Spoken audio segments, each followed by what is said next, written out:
smoke, sometimes there is fire.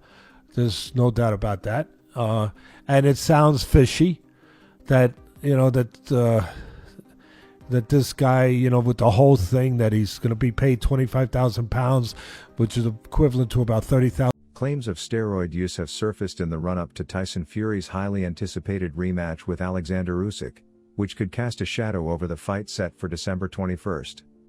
Fury's previous controversies include a positive test for illegal substances in 2015, which he attributed to eating tainted wild bovine meat. But Fury denied misconduct and came to an agreement with the UK anti-doping agency.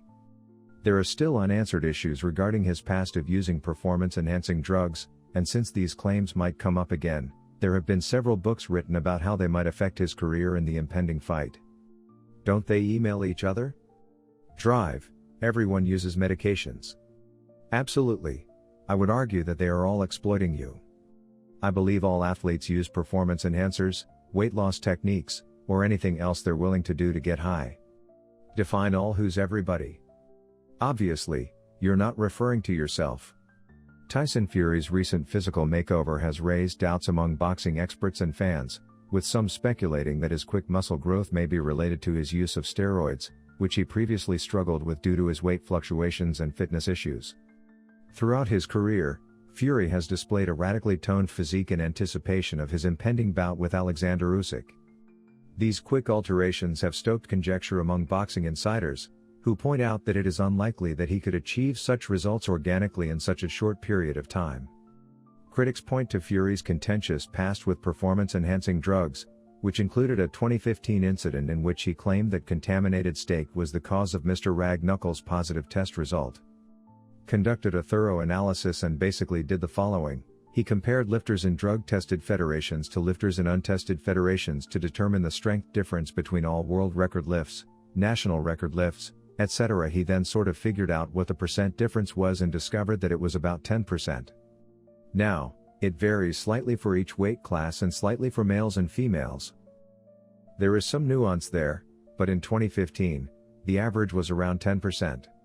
Tyson Fury and his cousin Hughie Fury were suspended by the UK anti-doping agency after testing positive for a synthetic anabolic steroid. The Furies blamed the positive test on eating uncastrated wild bovine meat, which they said contained the banned substance. To bolster their argument, a farmer testified on their behalf, claiming to have sold them the wild bovine meat. This was a crucial component of their defense because it sought to offer a credible explanation for the drug's presence in their systems. The farmer was allegedly promised about $30,000 for this wild boar, but he later acknowledged that he had lied and that he had never sold the Furies wild boar meat. In fact, he had never raised or seen a wild boar.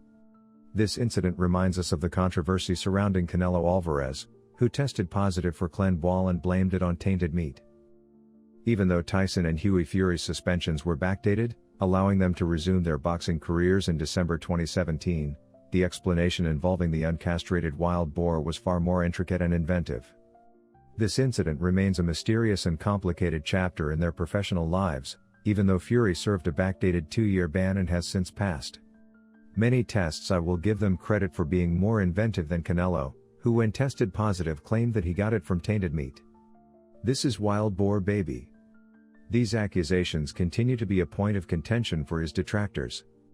Prominent voices in the sport have called for stricter scrutiny, pointing out that achieving Fury's recent level of conditioning, especially at heavyweight, often takes sustained effort and raises eyebrows when done so quickly. Wild boar, specifically uncastrated wild uncastrated, is not something you hear very often. To make matters worse, Tyson Fury and Alexander Usyk will rematch on December 21, 2024, in Riyadh, Saudi Arabia. This eagerly awaited bout will be for the WBC, WBO, and WBA heavyweight titles. Usyk became the first undisputed heavyweight champion of the world after barely beating Fury via split decision in the first battle. Guys, this is the present era. Tyson Fury came in Riyadh a few hours ago, straight off of his fight camp in Malta. I must admit that he has a developing battle beard, and I admire his body language. He looks menacing and slender. In order to regain his championships, Fury, who is known for his stature and knockout power, plans to significantly alter his training and strategy. However, Usyk is known for his technical mastery and versatility, and he intends to establish his legacy. Considered one of the greatest athletes of all time, according to experts ahead of his eagerly awaited rematch with Alexander Usyk, Fury looks to be in the greatest form of his career, which has both excited and alarmed the Ukrainian camp. Fury is known for his intimidating 6 feet 9 inches stature and weight fluctuations throughout his boxing career.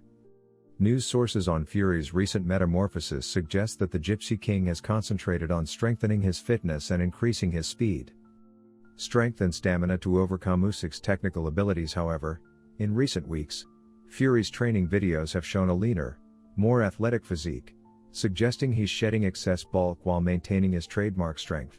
Historically, Fury's size and weight were key assets that allowed him to dominate the heavyweight division. His ability to combine agility with immense physicality made him a formidable force. According to observers, this change is intended to offset Fury-controlled Usyk evasive footwork and quick combinations in the early part of the fight, and Usyk's incredible fight in the late part.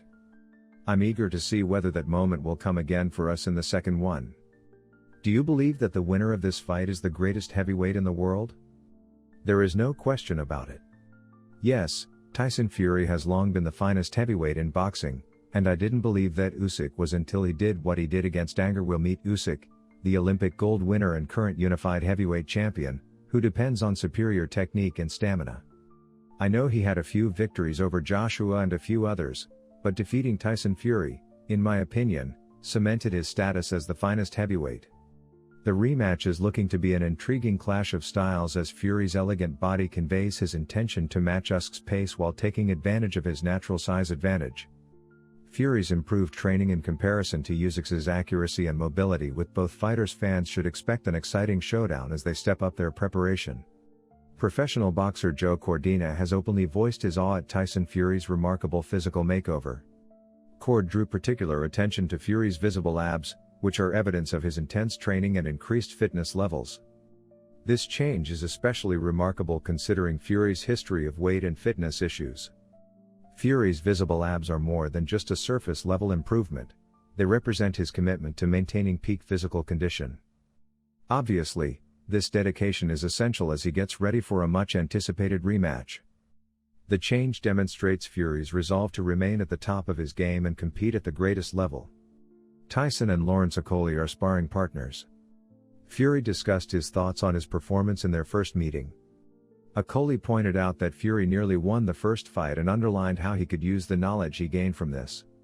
Though some analysts think that Fury's rapid physical metamorphosis may have been caused by steroid usage during bouts, Insight highlights Fury's capacity to adjust and develop for high-stakes battles. What's amazing about Daniel, in my opinion, is that when he was stopped by Joe Joyce years ago, many people labeled him a quitter. The same thing happened during the Usyk fight, he had to mature. Now, listen, heavyweights mature later than people in any other weight class, so I believe he matured a little later. He has experienced some growing pains as he has matured, and our growth pains are the hardest thing a fighter can have, but he persevered, and I'm glad to see him where he is today. Sean, I just wanted to get your opinion on a few more battles on that bill in spite of these assertions before we finish off, which is on February 22nd in Riyadh. Fury has continuously denied taking performance-enhancing drugs and credits hard effort for his metamorphosis. Tyson Fury's strict training schedule and discipline. The concept of just getting in shape doesn't adequately convey the complexity of his work. Not only does Fury's physical strength contribute to his domination in the ring, but his mastery of boxing's technical and tactical elements also makes him one of the sport's most formidable fighters. I always rocked the dad bod, and the bald head, fat white as anything, looked absolutely disgusting from the top off, and when I knocked out a good-looking six-pack, he was like, "What the dude? What the just happened? How do you do it? Is it offensive to say, get in shape for a fight? There are a lot of fights where the competitors want to be like bodybuilders and look ripped and that.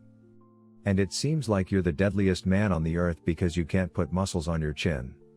Tyson Fury, known for his brazen language and psychological warfare, has increased the anticipation for his rematch with Alexander Usyk by announcing with confidence that the Ukrainian champion will exit the ring with serious injuries, including a fractured jaw.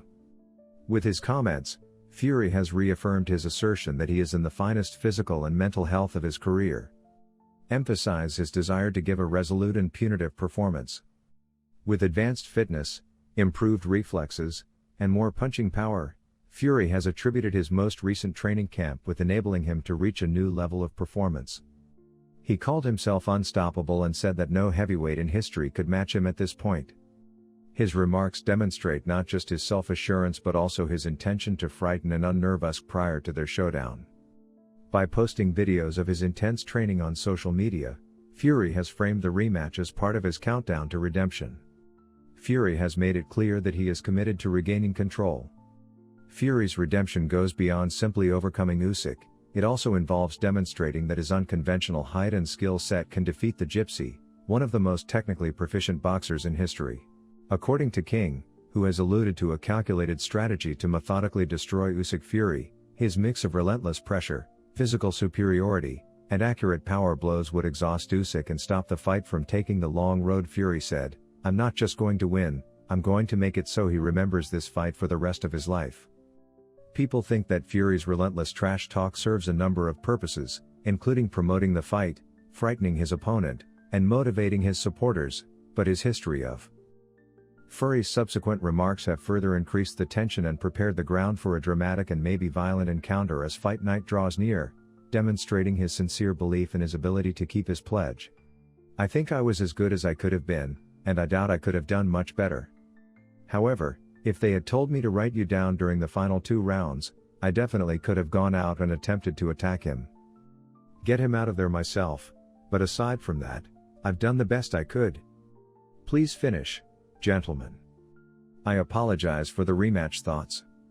You see, we're just out for a fight, and if you can see my face, I'm pretty much busted, and he's been hospitalized with a broken jaw. We punched each other for 12 rounds there, so we're going home to eat, drink, and have a few beers. Spend time with your family, take your dog for a walk, and head to the tip with me. Frank will discuss what will occur in the future." When asked about the possibility of losing the first fight, Alexander Usyk dismissed it and emphasized the certainty of a second fight on December 21st. His calmness in the face of pre-fight hype is a testament to his self-assurance. This confidence reflects both his technical prowess and his mental preparation for long-term success. Sean Porter has expressed his opinions about the eagerly awaited rematch.